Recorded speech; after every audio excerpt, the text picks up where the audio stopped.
Hi you guys, welcome back to another video. It is Shamira and I'm going to be doing another what it's like in real life of a medical coder video where I just jump right into my coding books and I get to the CPT code and diagnosis codes that I need in order to code a note, a chart, a procedure, whatever. And we are not going to be looking through like the index and all that because I pretty much know where to go. So we're going to be using my tabs that I have. So let's jump right into this video. Make sure you give it a thumbs up and subscribe if you are not already subscribed to my channel.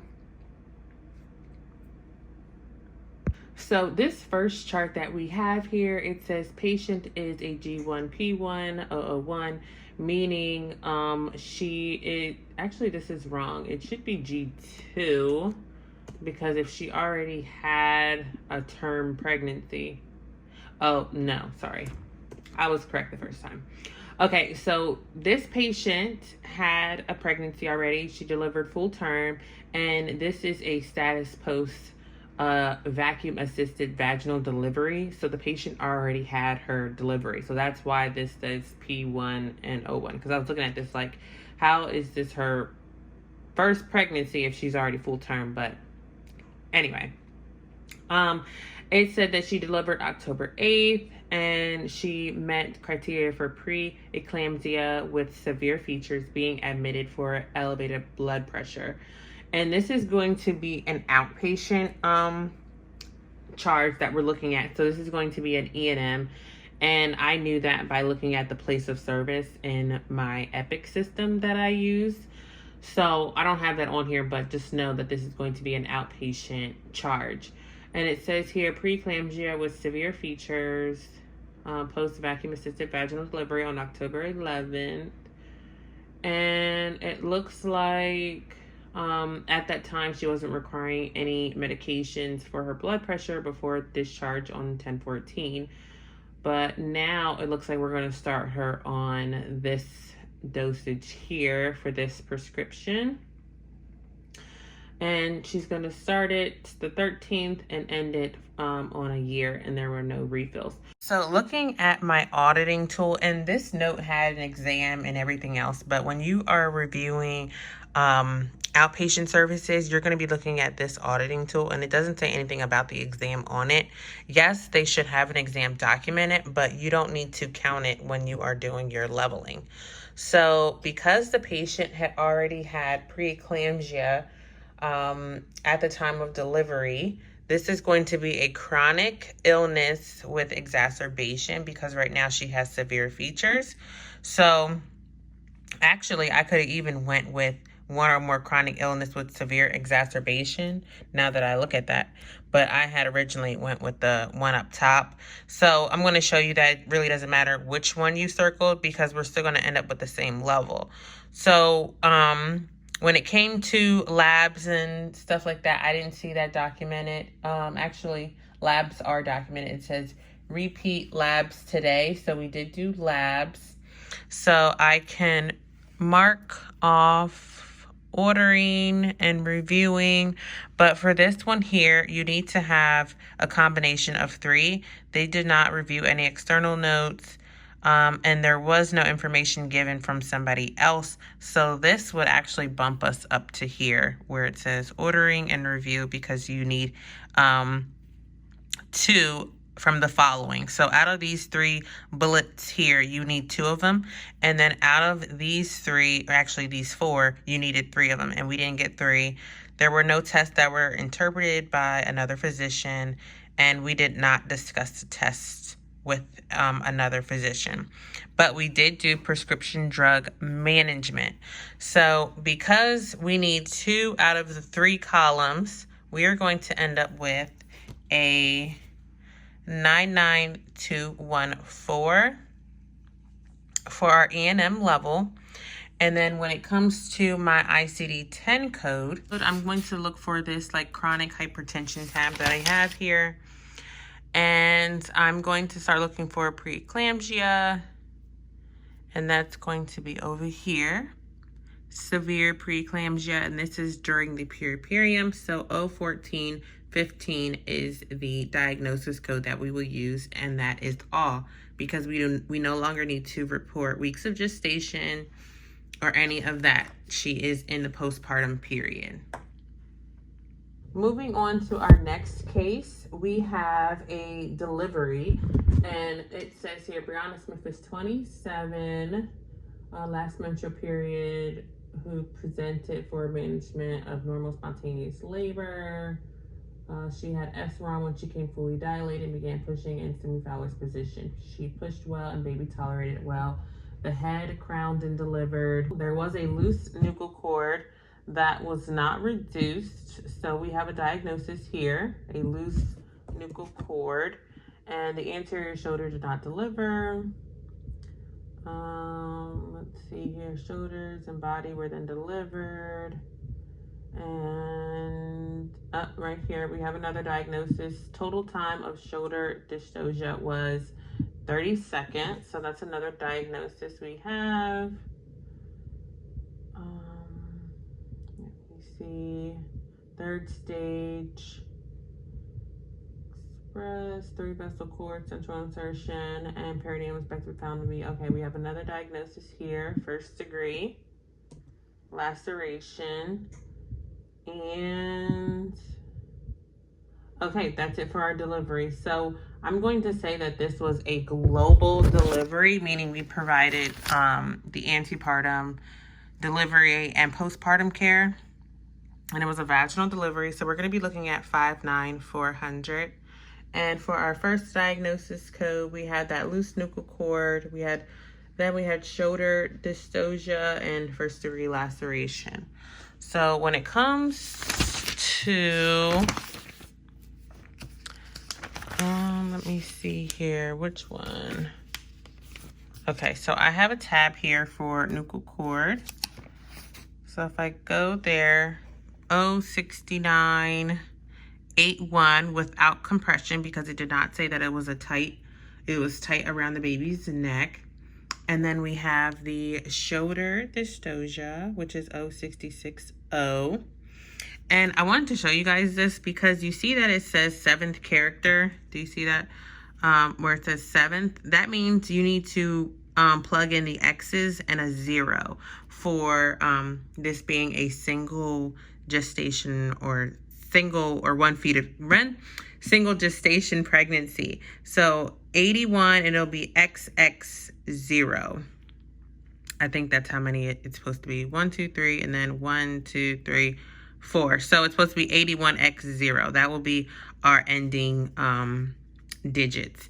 And this book does not give you that, but you will have to look up here in order to see what that last digit is going to be.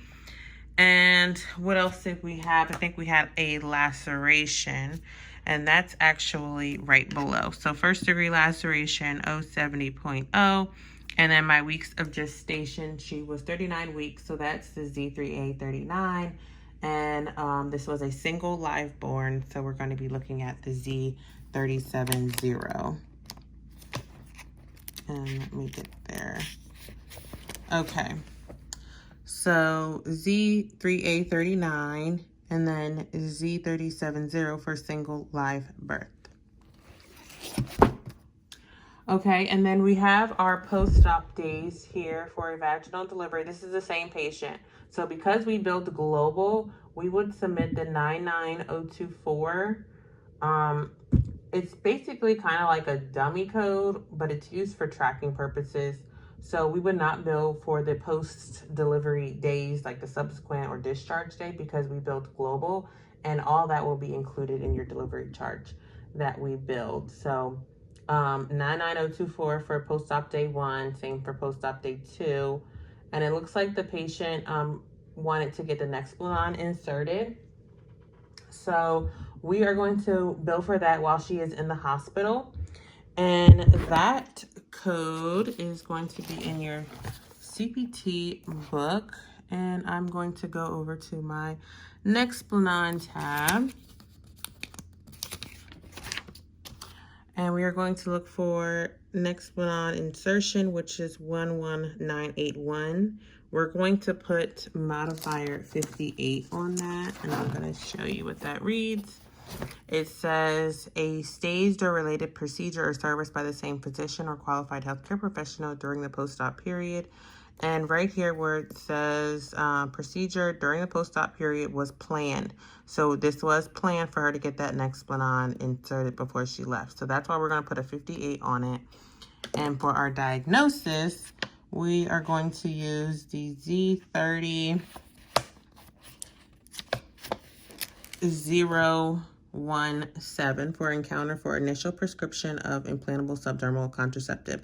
There is no diagnosis code for insertion of an implantable subdermal, so that is why we use the Z30.017.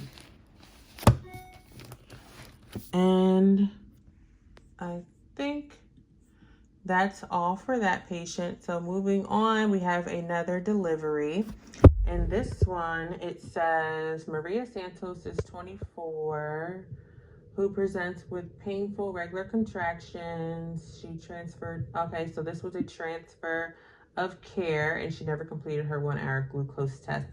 So because this was a transfer of care, the patient started her OB care with another medical group, and now she transferred to us. And we finished out the rest of her prenatal visits and we did the delivery. So we cannot bill global for these type of situations because that first medical group that she was seeing, they're going to be billing for the prenatal visits that they submitted. And they would be looking at, that medical group would be looking at billing probably one of these options. If they had 4 to 6 visits, they would bill this one. And then depending on how many we had, we would bill either one of these. But we would not bill global because you're trying to say that the antepartum, the delivery, and postpartum is all in this package, but somebody else had billed this one. So obviously the package was broken up. So that's why we wouldn't be looking at this charge. We would be looking at 59410 here is the one that we would be billing. And let me just read through this delivery. Okay, so she's full term. During second stage of labor, there were variable decelerations. So that's going to be a diagnosis for us. And same thing for this terminal bradycardia. That's still talking about the baby. The neck was checked. No nuchal cord was present. Rest of the baby delivered without trauma. And placenta delivered, 3-vessel cord, central place cord. And no lacerations were noted. So our CPT code is going to be the 59410, and our diagnoses is going to be the 076, which is abnormality in fetal heart rate and rhythm complicating the labor and delivery.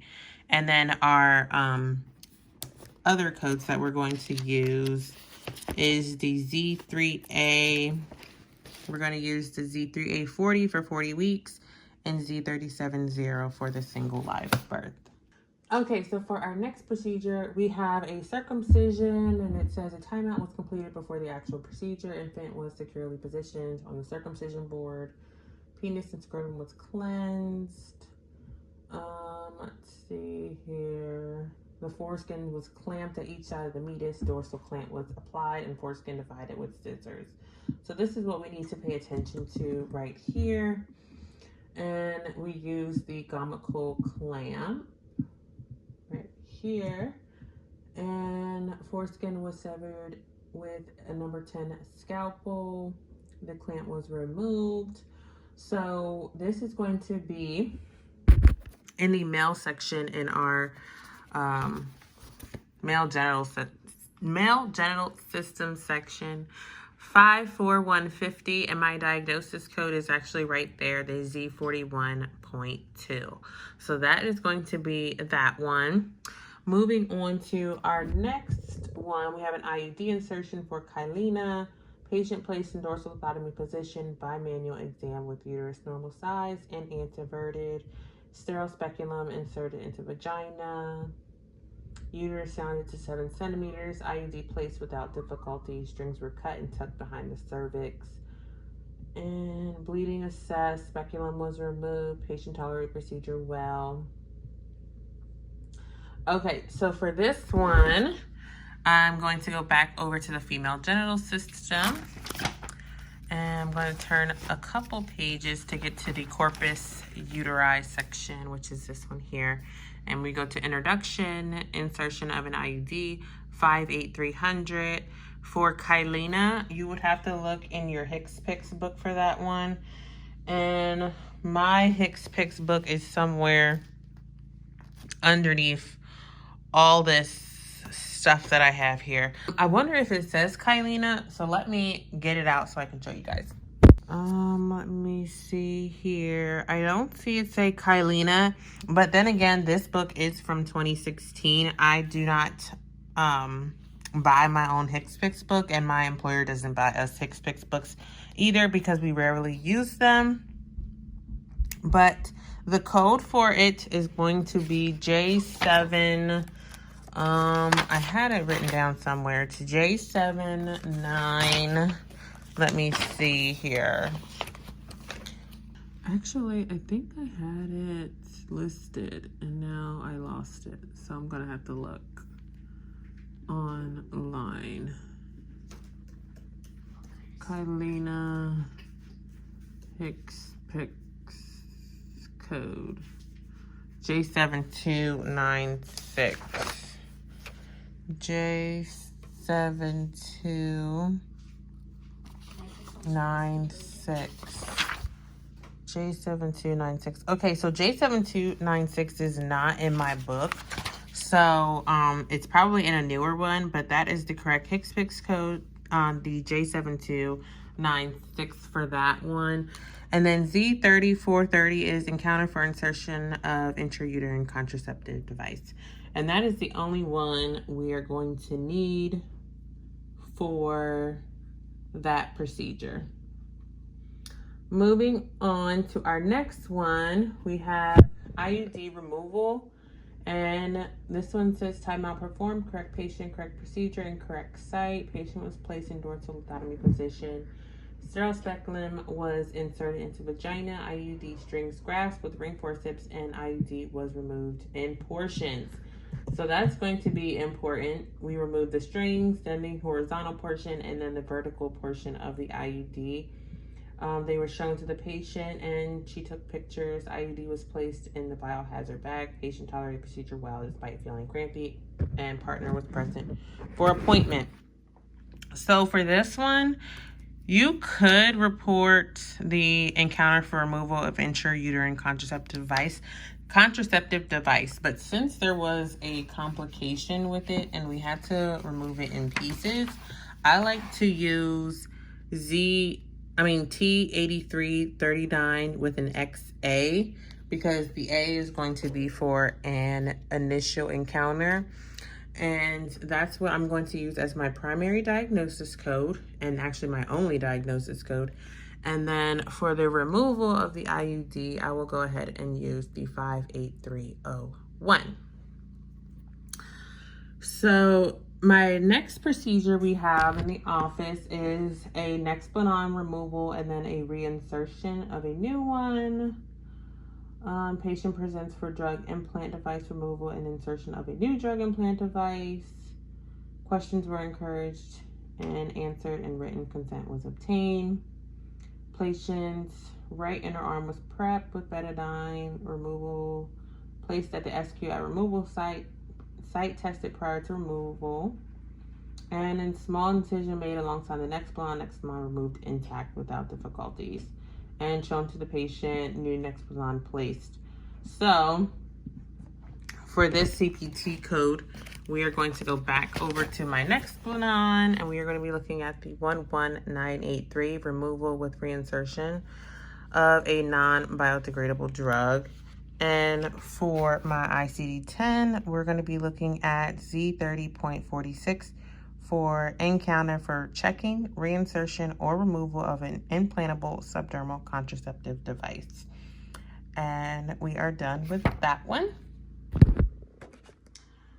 Okay, moving on to my next procedure in the office. This is going to be a biopsy of a new onset of vulval or vulvar ulcerations. Lesion displays pain, intense itching, bleeding, and inflammation.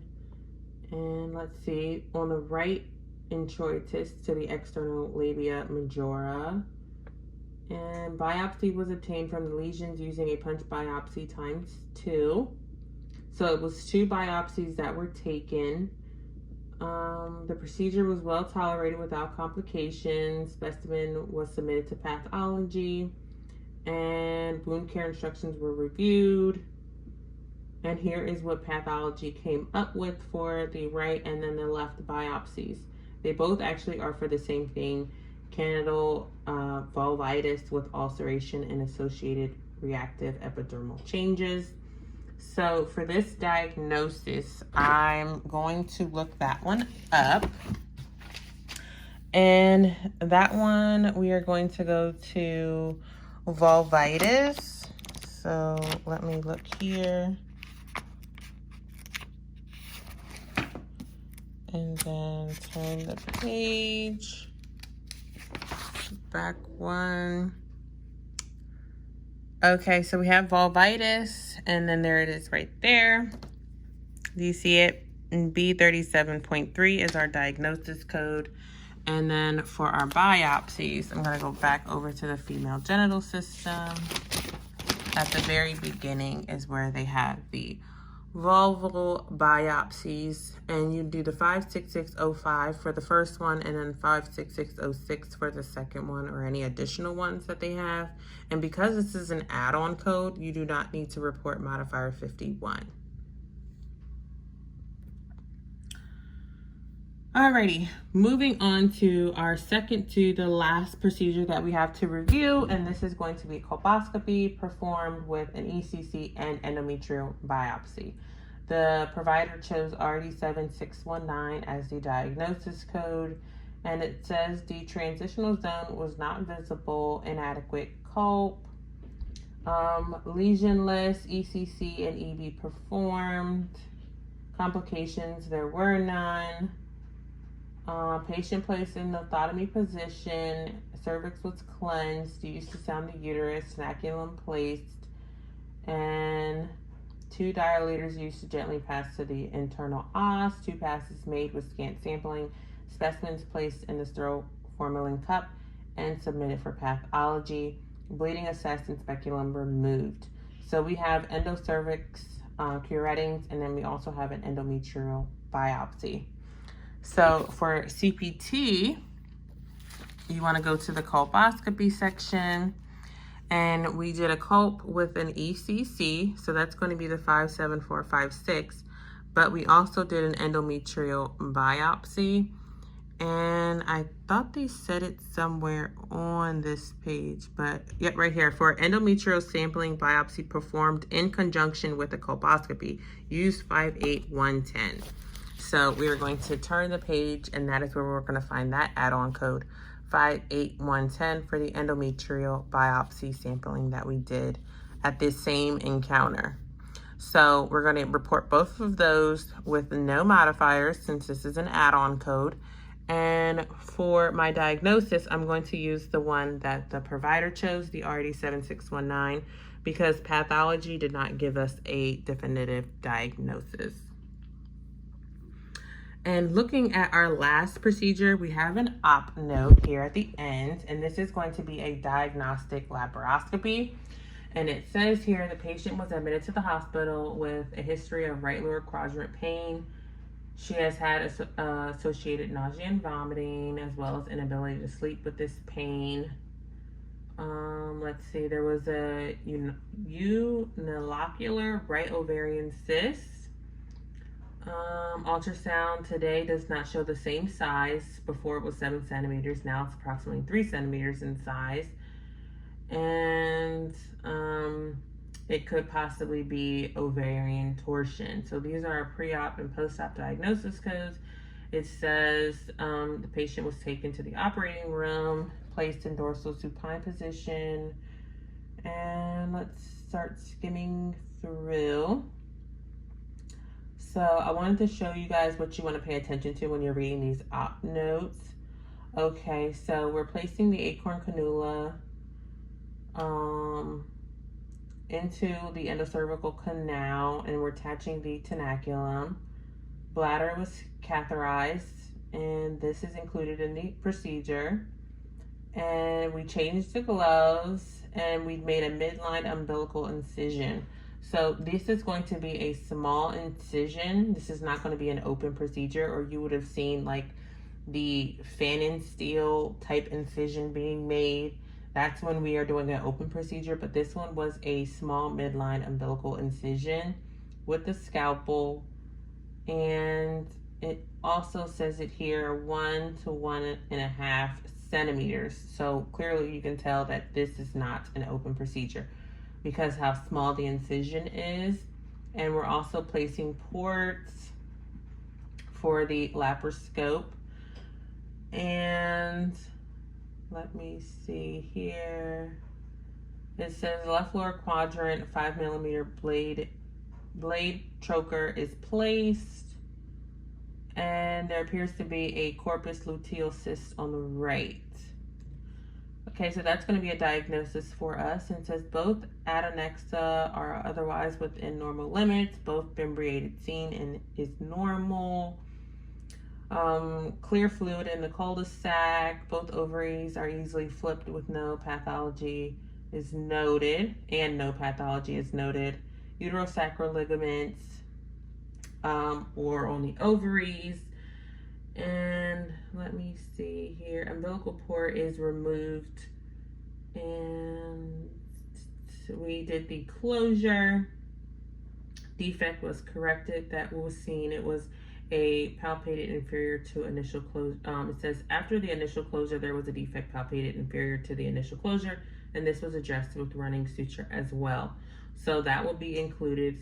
Skin at both sites is reapproximated in subcuticular fashion, and patient is taken to the recovery room. And that's it for this procedure. So this CPT code, if you think you should be over here for ovary, you'll see that it says for laparoscopic or laparoscopy always is included. Surgical laparoscopy always includes diagnostic laparoscopy. To report a diagnostic laparoscopy, which is what we did, look for 49320. And I have a tab for that. So 49320 is here, and it's in laparoscopy of the abdomen, peritoneum, and omentum diagnostic. So we're going to report 49320 for this, and our diagnosis code is going to be for the corpus luteal cyst, and that's going to be in the N83 section. N8311, corpus luteal cyst of the right ovary. And I wanted to show you guys what I have here at my desk, talking about diagnostic endoscopies that are converted to laparoscopic procedures. So let's say we had removed that cyst. You can bill for both of those. And it says here, this is from chapter 7. Let me see, where does it say that at? I just had it on this page.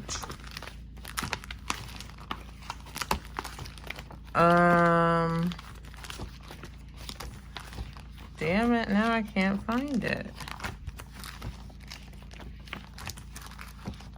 Okay, right here. Chapter 7 of the urinary male genital and female genital system that I got from CMS's website. And it tells us if a diagnostic endoscopy leads to the performance of a laparoscopic procedure or an open procedure, the diagnostic endoscopy may be separately reported, and you would use modifier 58 for that. Down below, it says something similar, but I want you to pay attention to the differences. It says if a diagnostic endoscopy leads to a surgical endoscopy at the same patient encounter, only the surgical endoscopy may be reported. So an example to give for that would be this one here. If you have a hysteroscopy that is diagnostic, and then the provider chooses to remove, like, let's say a polyp or something like that, you will not report the 58555 and the 58558. You would just report this one up here because the hysteroscopy would be included in that. And I believe that is the last one that we have to review. So I want to say thank you all for watching. Make sure you give the video a thumbs up, and I hope to see you in my next one. Bye.